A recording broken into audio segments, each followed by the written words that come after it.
첫 번째 시간 저와 여러분은 우리 주기도문에 대한 그 첫 번째 서론적인 설교였죠. 잘못된 기도 그리고 바른 기도, 우리 주님의 가르침을 대하였습니다. 잘못된 기도 첫 번째는 외식하는 기도였습니다. 두 번째 잘못된 기도는 중언부언하는 기도였습니다. 그리고 한 제자가 나와서 주님께 기도하는 모습을 봤던 것 같아요. 주님, 우리에게 기도를 가르쳐 주십시오 부탁을 했고, 주께서 기도의 모본으로 우리들에게 말씀해 주셨습니다. 그게 주기도문이에요. 지난 시간 우리가 하늘에 계신 우리 아버지여 라는 부름 속에 담긴 의미들을 살폈죠. 하늘에 계신 아버지여 하면서 기도의 황금문을 젖히고 들어갑니다.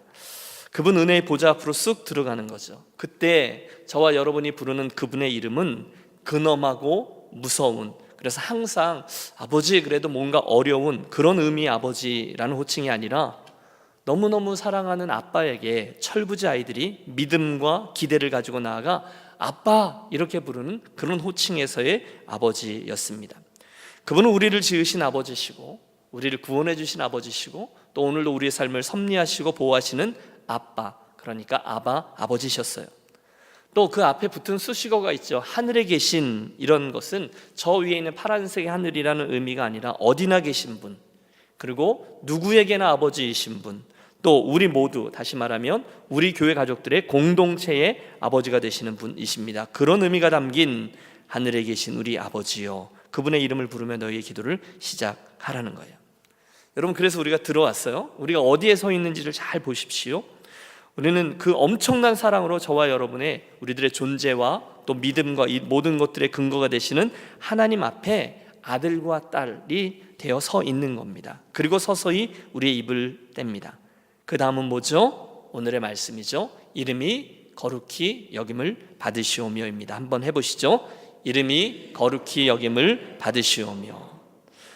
우선 여기에 충격이 좀 있습니다. 무슨 충격인가 하면 기도를 함에 있어서 우리들의 관점과 아버지의 관점이 조금 다르다는 것에서 오는 충격입니다. 여러분 어떠세요? 기도 어떻게 하죠? 여러분 기도 어떻게 하세요? 우리가 기도를 이해할 때 기도에 대한 이해가 이런 거죠. 우리의 기도는 우리의 급한 걸 하나님께 말씀드리고 도움을 요청하는 것이다, 이렇게 이해하기가 쉽습니다. 여러분 기도를 한번 돌아보세요. 어떻게 하세요? 오늘도 우리 예배 마치고 이제 같이 합심 기도하고 개인 기도를 시작할 거예요. 그때 어떻게 기도를 시작하십니까? 하나님, 저 요즘 이러저러한 문제로 힘든 거 아시죠? 보통 우리 그렇게 시작합니다. 우리에게 있는 중요한 문제들, 시급한 문제들을 아뢰면서 기도를 시작해요. 하나님, 제 이야기 좀 들어봐 주세요. 오늘 전화가 한 통 왔는데요. 그렇게 일단 내 이야기부터 시작을 한다는 거예요. 우리 그렇게 기도하죠. 그런데 예수님이 가르쳐 주시는 기도는 완전히 다릅니다. 우선순위, 기도의 순서가 달라요. 맨 처음 어떻게 기도하라고요? 하나님, 그분에게 포커스가 맞추어져 시작을 한다는 거예요. 주기도문을 보시면 하늘에 계신 우리 아버지요, 그리고 주님이 우리에게 가르쳐 주신 기도는 세 가지 그분에게 맞추어진 기도부터 나오죠. 첫째, 주의 이름이 거룩히 여김을 받으시오며, 둘째는 주의 나라의 임하옵시며, 그리고 세 번째는 주의 뜻이 하늘에서 이루어진 것 같이 땅에서도 이루어지이다, 이렇게 되어 있습니다. 그럼 제가 이렇게 여쭤보면 여러분 대답도 좀 하시는 거예요? 저만 이렇게 얘기하면 다시 한번 해볼까요? 첫 번째, 주의 이름이 거룩히 여김을 받으시오며, 둘째, 하나님의 나라가, 주의 나라가 임하옵시며, 세 번째, 뜻이 하늘에서 이루어진 것처럼 어떻게 해요? 땅에서도 이루어지이다. 훨씬 낫네요. 그리고 나서야 우리들의 기도가 나와요. 일용할 양식을 위한 기도, 죄를 사해주고 또 사함받는 기도, 그리고 시험에 들지 않고 다만 악에서 이기게 해달라고, 그렇게 기도합니다. 다시 말해서 하나님께서 기도를 우리들에게 기대하실 때 이름이 거룩히 여김을 받으시오며 라는 기도부터 기대하신다는 거예요. 이해가 되셨죠? 물론 예외는 있겠죠. 급한 사고가 나서 수술을 받으러 들어가신다든지, 아니면 급하게 뭘 결제를 해야 되는데 하나님 이렇게 막 급하게 부르짖는다든지, 그러면 우리 주님이 그걸 이해 못하실 리가 없죠. 하지만 그런 특별한 경우가 아니면 나의 필요, 나의 요구, 나의 소원 그 전에 정신을 똑바로 차리고 먼저 하나님의 영광과 그분의 나라와 그분의 뜻을 위해 기도하라, 이게 예수님의 가르침이라는 거죠. 그래서 오늘은 이름이 거룩히 여김을 받으시오며를 살피겠습니다. 가장 먼저 나오는 게 이름이 이렇게 돼서 이름이거든요. 특별히 성경 속에 나오는 이름들이 많은데, 여러분 성경에 나오는 이름들을 잘 생각해 보면 사람이든 하나님이든 이름뿐이 아니라 그 이름과 관련되어진 수많은 스토리들과 하나님의 역사와 하나님의 소원과 때로는 하나님의 성품들이 다 담겨 있습니다. 구약의 하나님의 이름들을 막 바꿔주셨잖아요. 아브람을 아브라함으로, 사라를 사레로, 또 야곱을 뭘로 바꾸셨죠?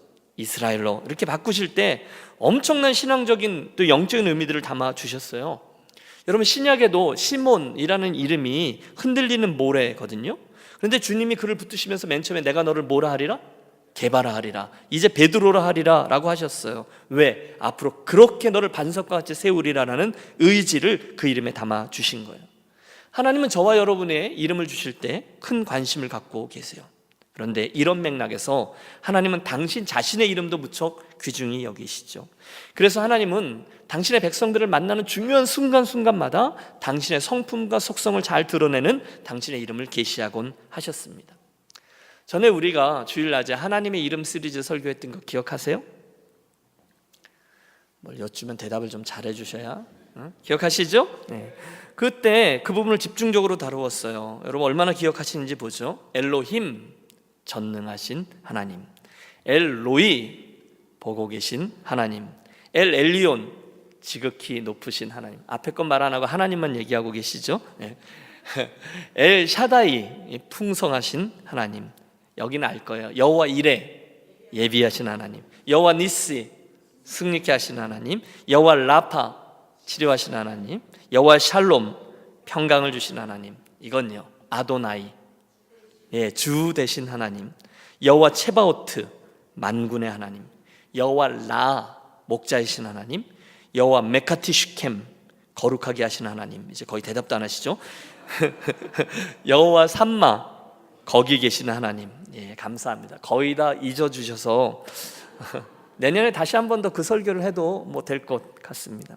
이게요, 유니온교회에서 제가 4년 동안 했던 설교들 중에 가장 사랑하는 말씀 시리즈예요. 그러니까 홈페이지 가면 다 올려져 있거든요. 그러니까 출근하실 때마다 하나씩 이렇게 핸드폰으로 켜시고 한 개씩 들으면서 다시 묵상해 보시기를 권합니다. 하나하나가 우리 이민자의 삶에 참 의미 있는 그 하나님이 나의 하나님 되신다는 거죠. 자, 포인트는 이겁니다. 그분의 이름 하나하나가 굉장히 중요합니다. 왜요? 그 이름이 당신이 어떤 분인지를 보여주시기 때문이에요. 여호와 라 그러면 목자 되신 하나님이거든요. 그분이 나의 목자 되어주신다는 거예요. 그런데 만약에 우리가 그 이름을 이제 잘 묵상하면 그분이 그 이름을 계시할 때 어떤 일을 행하셨고 어떻게 당신을 드러내셨고 그와 관련해서 내 삶에 어떤 의미로 다가오셨고 무슨 간증이 있는지가 하나씩 드러나게 돼요. 그러면 그 이름들을 묵상할 때마다 너무도 자연스럽게 하나님 참 감사합니다, 이 고백이 나오는 거예요. 그분의 이름을 찬양하게 되는 거예요. 그리고 맨 마지막에 그분의 이름을 영광을 돌리게 되어 있습니다. 그런데 그때 그걸 하나님 너무너무 기뻐하신다는 거예요. 아마 그래서였던 것 같아요. 주님은 우리들에게 처음에 기도할 때 그 이름이 거룩히 여김을 받으시오며 라고 기도를 시작하라 요구하세요. 왜요? 우리가 그분의 이름을 묵상할 때 그분이 이런 분이시지 할렐루야 고백하게 되고 하나님이 그때 우리들의 그 고백을 기뻐하시며 영광을 받게 되신다는 거예요. 여러분, 우리가 영광을 돌린다라는 것의 의미가 무엇인지 말씀드렸어요. 그분의 이름, 그분이 어떤 분인지, 그분의 가치가, 그분에 대한 평가가 제대로 드러나도록 드러내고 보여주고 선포한다. 이게 그분께 영광을 돌린다는 의미거든요. 그러니까 우리가 제일 먼저 아버지의 이름이 거룩히 여김을 받으시오며 라고 기도한다는 것은 그분의 이름이 마땅히 그에 걸맞는 영광을 받으셔야 한다는 의미입니다. 좋으신 분이지, 찬송을 받으시기 합당하신 분이지, 당연히 영광을 받으셔야 될 그분이지, 그런 의미에서 이름이 거룩히 여김을 받으시오며 기도를 하라는 거예요. 그러므로 그때 우리가 그렇게 기도하면 우리 머릿속에 이런 일들이 일어나는 거죠. 내가 하나님께 영광과 찬송을 올려드림으로 아버지의 이름이 온 땅에서 높임을 받으시고 그분의 이름이 이 땅에 드러나 영광을 받게 되시기를 원합니다. 이런 소원을 아려는 거예요. 여러분, 오해하지 마십시오. 우리 하나님이요, 영광을 이만큼 받아야 되는데 요만큼밖에 받고 있지 못해서 우리가 이만큼을 더 보태서 영광을 돌리셔야 기뻐한다, 그런 분이다, 여러분, 이런 의미가 아닌 거죠. 저와 여러분이 그분의 이름을 더 높여드리고 그분을 더 거룩하게 하고 그분께 더 영광을 돌려야만 하나님께서 그 영광이 어느 정도 찬다, 이런 의미에서 기도하는 것이 아닌 거죠. 여러분, 우리 하나님은 이미 당신의 영광으로, 당신의 거룩으로 이미 충분하신 분인 줄로 믿습니다. 뭔가가 모자란 분이 아니세요. 그런 하나님이 피조물된 저와 여러분, 그 자그마한 존재가 기도를 한 번 더 한다고 해서 당신의 거룩함이 더 많이 드러나게 된다거나, 반대로 저와 여러분이 그 하나님께 영광을 돌리는 기도를 조금 덜 한다고 해서 당신의 거룩함이 모자라게 된다거나, 그런 분이 아니시라는 거예요. 다만 그분은 피조물된 저와 여러분에게 그 영광 받는 것을 기뻐하시는 분이라는 것을 강조하는 것이죠. 반복합니다. 그분의 영광이 모자라서가 아니라 우리가 그렇게 하는 것이 너무도 당연하다는 의미에서 이름이 거룩히 여김을 받으시오며 그 영광 돌리는 기도를 하라는 거예요. 여러분, 제가요, 생일날이나 결혼기념일이나 파더스데이나 이렇게 되면 아침부터 뭘 기다립니다. 이렇게 하고, 이 자식들이 왜 안 쓰지? 이렇게 기다리는 거예요. 뭘 기다리죠? 우리 아이들의 찬사를 기다립니다. 이런 거죠. 아빠는 You are the best dad, 이렇게 아빠는 베스트 아빠예요, 생일 축하해요, 또는 아빠 때문에 우리가 많이 배웠어요, 아빠는 하나님의 사람이에요, 아빠는 Man of God이에요, 인테그리티가 있어요, 아빠는 정말 멋있어요. 이런 거를 카톡이나 또는 이왕이면 이런 페이스북에 제 사진과 함께 이렇게 좀 올라오는 것을 제가 기다리고 또 기다려요. 근데 이게 안 올라와요. 그럼 어떻게 해요? 제가 애들을 쫍니다. 지금 몇 시인데 너네 뭐 하고 있어? 이렇게 빨리 써 임마. 그러면 저녁 늦게까지 끝까지 안 쓰는 놈이 하나 있어요. 그러면 끝까지 쓰라고 하는 거죠. 여러분, 저는요, 우리 아이들이 저에 대해서 그렇게 쓰지 않아도 저는 이미 충분히 훌륭한 아빠요, 멋진 부모라는 것을 잘 알고 있습니다. 더 이상 우리 아이들의 찬사가 필요 없습니다. 저는 자존감이 아주 높아요. 그러나 그럼에도 불구하고 제 아이들이 자기들의 입으로 아빠는 정말 우리에게 많은 걸 가르쳐 줬어요, 아빠 참 재미있어요, 아빠 때문에 행복해요 라는 말을 해주기를 바래요.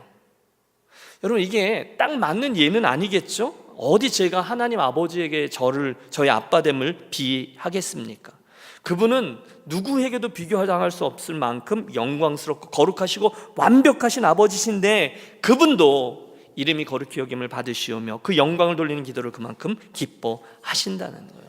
그분의 이름은 영광받기에 합당하시고 찬양받기에 합당하시고, 그분의 이름은 다른 이들에게 견줄 이가 없을 만큼 완전하신 분입니다. 완전히 존귀와 영광과 찬양과 권세를 영원히 받기 합당하신 하늘 아버지세요. 그걸 누구나 알아요. 그런데 주님은 우리에게 그걸 다 알지만 그럼에도 불구하고 그것을 너희들이 인정하고 찬양하고 영광 돌리고 고백하라 하십니다. 왜요? 아버지께서 그걸 기뻐하시기 때문이라는 거죠.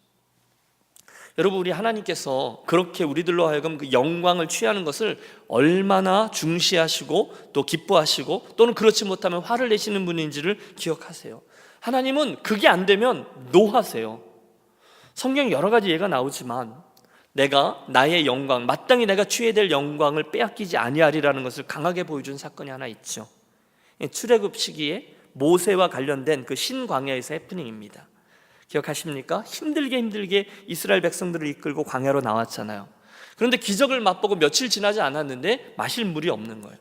백성들이 전공이 하나 있었어요. 불평과 원망이죠. 엊그제까지 경험했던 하나님의 은혜, 기적 다 뒤로 던져버리고 입을 열어 원망과 불평을 시작합니다.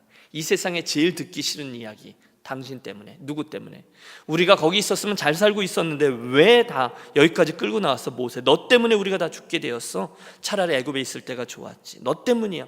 모세가 너무너무 화가 났죠. 하나님 앞에 나아가서 기도합니다. 아버지, 어떻게 해야 합니까?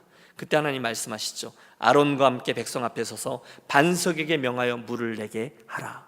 여러분, 이 이야기를 아실 거예요. 모세가 눈을 번쩍번쩍 하면서 백성들을 모읍니다. 이제 물을 줘야 되니까요. 그런데 아마 그 짧은 순간에, 아마 제 생각엔 성경에 나오지 않지만 백성들이 이렇게 나올 때 제일 궁시렁궁시렁대고 원망하고 모세 너 때문이야 목소리 높였던 그 사람하고 눈이 마주쳤던 것 같아요. 승질이 확 난 거죠. 그래서 오버합니다. 사실은 한 가지를 오버하지 않았어요. 두세 가지를 오버합니다. 내가 너희를 위하여 이 반석에서 물을 내랴? 그리고 지팡이 들어 반석을 2번 내리칩니다. 신경질적으로 친 거죠. 그러자 물이 촥 터져 나왔고 백성들과 온 짐승들을 위한 물의 가람이 다 해소되었습니다. 그런데 문제는 그 과정 속에 모세에게 오해의 소지가 될 만한 행동들이 있었다는 거예요. 우선 하나님이 말씀한 게 아닌데 반석을 자기가 내리친 거예요. 뭐죠? 성질을 낸 거예요. 또 내가 반석에서 물을 내랴 그러면서 내가를 주어로 삼아서 그렇게 외치면서 그 행동을 했어요. 마치 자기가 그 반석에서 물을 내는 것처럼 비춰줄 수 있는 행동이었어요. 여러분, 물론 모세가 뭐 얼마나 다른 의도를 가지고 그런 일을 했겠습니까? 그저 그의 인간적인 성격이나 성질이 순간 너무너무 화가 나서 이렇게 표출된 거 아니겠어요? 그러나 하나님은 이걸 용납 안 하셨어요. 마음이 상하셨어요. 포인트는 이겁니다. 하나님이 이렇게 말씀하신 거죠. 내가 한 건데 모세 네가 왜 오버해? 이렇게 나온 거예요. 여러분, 잠시 후에 하나님 뭐라고 하셨는지 아세요? 민수기 20장 12절인데 모세에게 이렇게 말씀하십니다. 너희가 나를 믿지 아니하고 이스라엘 자손의 목전에서 나의 거룩함을 나타내지 아니한 고로. 다시 말해서 모세가 자기가 하나님 말씀하지 않은 반석을 2번이나 내리치면서 내가 반석에서 물을 내랴? 이러면서 쳤던 이 행위가 하나님의 거룩함을 나타내지 않은 행위요, 하나님을 믿지 않는 행위처럼 보였다는 말씀이에요. 여러분, 하나님이 그렇다고 말씀하시면 그런 거죠. 그래서 그날 오늘 우리들이 사용하는 이 주기도문의 이 표현을 차용해서 표현하면 아버지의 이름이 거룩히 여김을 받으시오며를 한 게 아니었다는 거예요. 대신에 모세는 그날 하나님의 이름에 그분에게 영광을 돌리지 아니하였다. 이게 이제 그 이야기의 마지막 포인트죠. 여러분, 대답해 보세요. 그때 그 물을 누가 주셨죠? 하나님이 주셨어요. 그러면 누가 드러나야 되죠? 하나님이 드러나야 돼요. 그런데 그날 모세는 하나님이 아니라 자기들을 드러내는 행위를 했다는 거예요. 그런데 하나님은 그들의 모습을 보면서 너희가 나의 영광을 빼앗은 행위다 라고 말씀하셨어요. 여러분, 그 일로 인해서 모세에게 어떤 일이 일어나는지 아십니까? 그 약속의 땅 가나안에 들어갈 수 있어요? 없어요? 없게 됩니다. 그 평생의 소원 아닙니까? 그 많은 백성들을 이끌고 고생해서 거기까지, 아니 하나님 그 물만 이렇게 건너면 바로 그 가나안 땅인데 한 번만 밟고 가게 해주세요. 모세가 그렇게까지 기도합니다. 나로 건너가게 하소서, 건너가게 하소서. 그런데 하나님이 노라고 말씀하십니다. 너무너무 슬프지만 모세는 그 아쉬움을 안고 그 약속의 땅이 내려다 보이는 건너편 느보산이죠, 그 위에 올라가서 인생의 마침표를 찍죠. 멋진 순종의 사람 맞습니다. 그러나 분명한 것은 하나님께서 그만큼 이 일에 대해서 분명한 선을 그어 주셨다는 거예요. 우리들에게 주신 얘기죠. 사실 여러분, 저와 여러분의 일상에도 이런 일들은 종종 일어납니다. 오늘날 많은 리더들이, 목회자들이, 아니 교계의 지도자들이 비슷한 실수들을 범합니다. 성도들이 귀중히 여겨주니까 이 종들이 정신줄을 놓은 거예요. 그래서 너무너무 착각이 심해요. 자기가 정말로 귀한 존재인 줄 알아요. 물론 하나님께서 나를 구속해 주신 의미에서는 귀한 존재이지만, 내가 뭐 목사가 되었다고, 내가 또 리더가 되었다고 사람들이 잘 봐주니까 자기가 뭐가 된 양, 행동 거지도 그렇고 판단도 굉장히 혼동합니다. 예수님 모시고 나귀 새끼가 예루살렘 성에 입성합니다. 사람들이 막 환호하니까 그게 자기를 향한 환호인 줄 알고 우쭐하는 모습과 같아요. 그러나 여러분, 나귀는 알아야 합니다. 그 환호는 누구를 위한 거예요? 주님을 위한 거죠. 그 영광은 누구를 위한 거예요? 주님을 위한 거예요. 그런데 하나님은 그 영광을 누군가에게 빼앗기기를 절대 원치 않으세요. 그래서 우리가 두려움과 떨림으로 이 기도를 해야 될 이유가 분명합니다. 여러분, 10계명을 여시면 하나님이 10가지 계명을 주실 때 1계명과 2계명이 아예 이 욕으로 되어 있음을 우리 압니다. 나 외에 다른 신을 두지 말라, 우상을 섬기지 말라, 다른 형상 만들지 말라, 나 여호와는 질투하는 하나님인지. 영광에 대한 부분에서는 하나님은 단호하세요. 축복합니다. 여러분, 저와 여러분의 남겨져 있는 인생 속에 가장 먼저 그분에게 기도할 때마다 그분의 이름이 거룩히 여김을 받으시도록 그분께 영광을 돌리고 찬양과 감사를 표하며 기도를 진행해 나가시기를 바랍니다. 기도의 습관을 아예 아버지, 그분에게 포커스를 먼저 맞춰서 기도를 하는 거예요. 그리고 나서 우리는 입술로만 아버지의 이름이 거룩히 여김을 받으시옵소서라고 단순히 기도만 하는 것으로 그치지 않기 원해요. 대신에 우리가 그 기도를 정말로 할 때마다 주님, 저희 인생을 통해서 정말로 아버지의 영광이 드러나고 아버지의 이름이 거룩하게 되는 놀라운 일이 일어나게 되기를 소원합니다, 이런 마음을 가지고 이 기도를 하시기를 바라요. 여러분, 그 소요리 문답을 열면 첫 번째가 그거잖아요. 사람의 제일 되는 목적이 무엇인가? 하나님을 영화롭게 하는 것, 거기에 있습니다. 그분께 영광을 돌리는 인생이 정말로 가치 있는 인생이다라는 의미죠. 그러므로 주기도문 하실 때 주문 외우듯이 하는 게 아니에요. 빨리 하고 주기도문으로 뭘 마치겠습니다, 그러니까 다다다다다가 끝났다고 일어나는 것이 아니라 이 기도를 할 때 이름이 거룩히 여김을 받으시오며 할 때 주님, 제가 바로 아버지의 이름이 영광을 얻도록 하는데 제 인생이 사용되기를 원합니다. 제가 그렇게 살겠습니다 라는 결단을 담고 기도를 올려드리고 있다는 거죠. 문제는 뭐죠? 어떻게 하면 그렇게 되냐는 거예요. 내가 뭘 결단해야 되냐는 거예요. 하나님 아버지의 이름의 영광을 얻기를 원합니다가 아니라, 그러면 내가 그렇게 살아가기를 원해서 나가 그 기도 중에 이런 결단과 약속이 동시에 담겨 있다는 거예요. 오카는 목사님이 쓴 책 중에 무엇을 기도할까가 있는데, 거기 보면 5가지 제안이 나와요.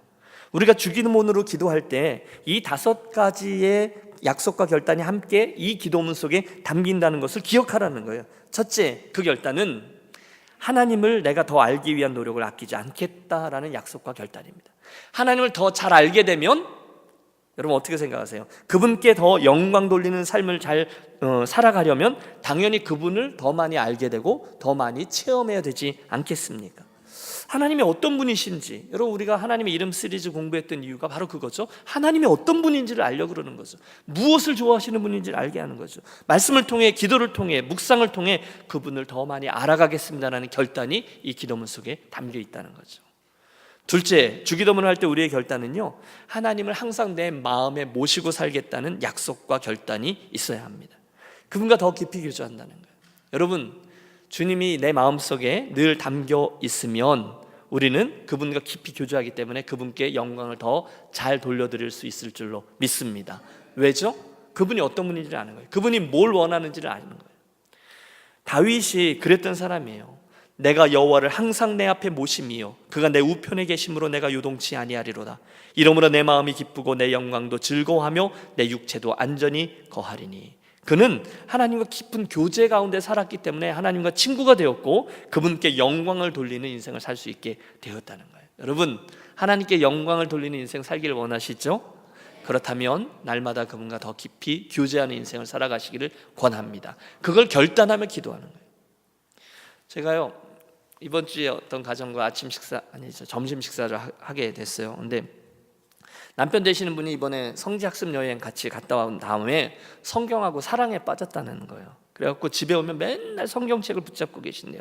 몇 달 안 지났잖아요, 우리 성지 갔다 온 지. 근데 성경을 4독하셨대요. 와, 여러분 도전이 되시죠? 이렇게 얘기해요. 진짜 하나님의 말씀 너무너무 달고 신비하다, 이런 말씀을 하시고 또 누리는 거예요. 근데 아내 되는 분은 약간 흉도 보시면서 맨날 그것만 하고 있다고 이러지만, 저는 그 속에 담겨져 있는 적잖은 충격을 받았어요. 아니, 너무너무 기쁜 소식이죠. 여러분, 성도가 성경을 그렇게 많이 기뻐하면서 읽고 그러면 목사 얼마나 좋겠어요. 동시에 저에게도 큰 도전이 됩니다. 나는 어떻지? 여러분 축복합니다. 여러분도 우리 하나님께 영광을 더 잘 돌리게 되기 위해서 그분을 더 가까이 모시고 깊이 교제하는, 특별히 말씀에 교제하는 성도들이 되시기를 바랍니다. 셋째, 우리가 하나님께 영광을 돌리는 삶을 그렇게 기도만 하는 게 아니라 정말 꿈꾼다면 하나님의 말씀에 순종하겠다는 약속과 결단도 또한 필요합니다. 우리가 하나님의 이름이 거룩히 여김을 받으시오며 라고 기도할 때 하나님 받으시면 좋겠어요가 아니라, 그렇게 되려고 하는 사람이라면 그분께서 원하시는 것을 내가 순종하겠습니다라는 결단이 담겨 있다는 거예요. 순종 안 하겠습니다, 내가 90%만 순종하고 10% 안 하겠습니다, 그분이 하나님께 영광을 돌릴 수 있다는 건 이건 말이 안 되는 거죠. 순종이 전제되어 있어요. 넷째, 우리들의 이 기도는요, 내가 성도들과 함께 예배드리는 생활을 최우선에 두겠다라는 약속과 결단입니다. 여러분, 우리가 함께 모여서 주일에 함께 하나님께 예배할 때 그 예배 중에 거하시는 하나님께서 우리들을 통해 영광을 거두실 줄로 믿습니다. 주일을 성수하고 그분께 예배하는 것을 중시하지 않으면 우리는 그분에게 이름이 거룩히 여김을 받으시오며라고 기도할 수가 없다는 거예요. 그럼 마지막 5번째 권면이죠. 우리는 전도와 선교를 통해서 다른 사람도 우리처럼 하나님께 영광을 돌리는 삶을 살도록 해야 되겠다는 결단과 약속도 또한 담아 이 기도를 돌린다는 거예요. 하나님은 이 세상에 있는 많은 영혼들이, 그 잃어버려져 있는 영혼들이 하나님께로 되찾아져 구원을 얻어 하나님께 영광을 돌리는 존재로 변화되기를 원하시는 분이십니다. 그게 하나님이 원하시는 거예요. 그러므로 우리가 아버지의 이름이 거룩히 여김을 받으시오며 라고 기도할 때마다 이 기도는 나만 하나님께 영광을 돌리는 게 아니라 다른 이들도 그분께 영광을 돌려야 되겠구나 라는 것을 기억하며 그 일을 위해 애쓰겠다는 결단이 담겨 있다는 거죠. 정리해 보실까요? 저와 여러분이 이름이 거룩히 여김을 받으시오며 라는 기도 할 때 그 속의 의미는 하나님의 이름이 영광을 받으시기에 되기를 바랍니다 라는 의미도 담겨 있지만, 그 기도를 할 때 내 속 안에서는 이런 결단이 있어야 된다는 거예요.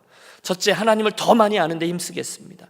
둘째, 하나님과 더 깊이 교제하며 살아가겠습니다. 셋째, 말씀에 제가 순종하겠습니다. 넷째, 다른 이들과 함께 예배하는 것에 최선을 다하겠습니다. 다섯째, 전도함으로 많은 다른 이들도 하나님께 영광을 돌리는 인생을 살도록 그들을 초대하겠습니다. 5가지를 우리 마음에 담고 약속과 결단이 담겨져서 이 기도를 하고 있다는 거예요. 마지막으로 여러분과 나누고 싶은 것은 그런 인생을 산 한 사람의 스토리죠. 저는 이제 오늘의 이 말씀을 여러분과 나누기 위해서 준비하면서 이제 머릿속으로는 알겠어요. 그렇지, 그분이 어떤 분인지를 세상에 있는 사람들에게 잘 보여주고 제대로 평가를 받고 그분의 이름이 찬양을 받고 우와하고 되고 정말 하나님 살아계시구나, 이렇게 살아가는 삶을 내가 살아야지. 그런데 성경에 그런 장면이 많이 있지만 제일 먼저 어떤 장면이 떠오르는가 생각해 보았어요. 그랬더니 여러분, 의심의 여지가 없어요. 어렵지 않았습니다. 엘라 골짜기에 있던 한 싸움이 있죠. 그 하나님의 살아계심을 증거했던 소년 다윗의 모습입니다. 여러분, 정말로 놀랍지 않습니까? 그 큰 골리앗을 보고 소년이 그 골리앗을 무찌르고 그 적장에 쓰러진 후에 그의 목을 베었다. 여러분, 그 사실도 놀랍지만 그건 기적이잖아요. 그런데 저는 아예 맨 처음에 그 소년이 그 싸움을 하겠다고 나서는 모습이 더 놀랍습니다. 저는 이게 더 기적이라고 봐요. 여러분, 얼마나 말이 되지 않는 형국입니까? 오죽하면 그 골리앗이 야, 너 나 놀리냐? 그냥 가라. 너 너무 작다. 여러분, 이렇게 놀렸겠어요. 그런데 여러분, 그 앞에 있던 다윗의 외침을 잘 들어보십시오. 이렇게 외치죠. 너는 칼과 창과 단창으로 내게 나아오거니와 나는 만군의 여호와의 이름 곧 내가 모욕하는 이스라엘 군대의 하나님의 이름으로 내게 나아가노라. 할렐루야. 여러분, 저는 바로 여기에 오늘 우리가 나눈 이 이야기의 핵심이 담겨 있다고 믿습니다. 아버지의 이름이 거룩히 여김을 받으시오며 다윗의 인생을 통해, 그 싸움을 통해 하나님의 이름이 가장 영광스러워지는 시간이 드러나게 된다는 거예요. 말도 되지 않는 것 같아요. 하지만 곧 누가 누워 있습니까? 골리앗이 누워 있습니다. 게다가 다윗은요, 준비해간 물맷돌 5개 중에 1개만 썼어요. 4개나 넉넉히 남아 있었어요. 넉넉한 승리예요. 이 다윗의 믿음이 너무너무 놀랍습니다. 그가 그렇게 선포하고 외쳤던 말을 계속 들어보세요. 오늘 여호와께서 너를 내 손에 넘기시리니 내가 너를 쳐서 내 목을 베고 블레셋 군대의 시체를 오늘 공중의 새와 땅의 들짐승들에게 주어 온 땅으로 이스라엘의 하나님이 계신 줄을 알게 하겠고. 계속됩니다. 또 여호와의 구원하심이 칼과 창에 있지 아니함을 이 무리에게 알게 하리라. 전쟁은 여호와께 속한 것인즉 그가 너희를 우리 손에 넘기시리라. 와, 여러분, 과연 어디서 이보다 더한 하나님께 영광을 돌리는, 하나님은 이런 분이시다를 드러낸 장면이 어디 있겠습니까? 다윗은요, 이 믿음을 통해서, 이 고백을 통해서, 이 전쟁을 통해서 하나님께 큰 영광을 돌렸고, 거기 있던 많은 이스라엘은 물론이거니와 블레셋 사람은 물론이거니와 수천 년이 지난 지금까지도 하나님이 살아계신 하나님임을 다 드러내 보였습니다. 축복합니다. 그 비밀을 배워서 저와 여러분도 또한 하나님의 이름에 크게 영광을 돌리는 인생을 살게 되시기를 축복합니다. 그럼 어떻게 해야 되는지 아세요? 다윗처럼 하는 거예요. 이 말씀을 날마다 묵상하는 거예요. 암송하는 거예요. 너는 칼과 창과 단창으로 나오거니와 나는 만군의 여호와의 이름으로 나온. 여러분, 좀 길죠? 그런 분들을 위해서 제가 줄여서 권면합니다. 여러분, 누구나 외울 수 있어요. 이렇게 외우시면 돼요. 따라하세요. 너는, 나는. 끝. 우리는 이미 의미를 다 알아요. 그렇죠? 너는, 나는. 여러분, 그 뒤에 이렇게 형용사나 또는 그 나오는 이야기들이 참 많지만 우리는 포인트를 압니다. 기도할 때마다 이걸 되뇌는 거예요. 하늘에 계신 우리 아버지의 이름이 거룩히 여김을 받으시오며 할 때, 그때 나는 이라고 말하는 사람이지. 그걸 기억하는 거예요. 그리고 선포하는 거예요. 너는, 나는. 매일매일 선포하는 거예요. 언제요? 믿음이 약해질 때. 여러분, 골리앗 같은 상황이 닥칠 때가 있잖아요. 여러분, 뭐 잘 안 되잖아요. 오늘 골리앗 앞에 서 계신 분 계시잖아요. 선포하는 거예요. 너는. 그리고 그 싸움을 하는 거예요. 그리고 나는. 여러분, 이게 우리들에게 믿음의 선한 싸움인 줄로 믿습니다. 인생을 사는 방식은 2가지입니다. 너는, 나는. 우린 충분히 알아요. 너는 그러면 그 뒤에 나오는 게 뭐죠?